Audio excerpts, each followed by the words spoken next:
I think a lot of folks, which is why we wanted you on today, who are going to go home for the holidays and they're going to say, God says it's wrong to have an abortion.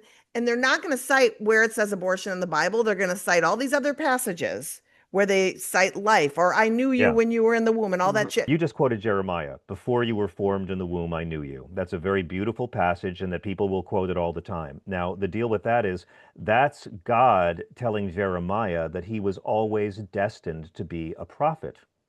Before you were formed in the womb, I knew you. That's not God saying that you get to force 13-year-old girls who've been raped by their stepdad to be pregnant against their will.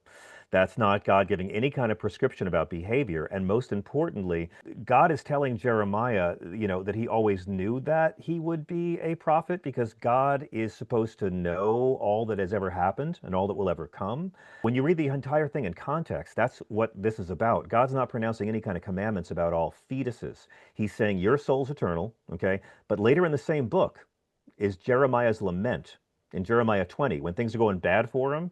And Jeremiah actually says that he wishes that he had been slain in the womb by his father because he is so cursed, which strongly indicates this was a thing people actually did back then.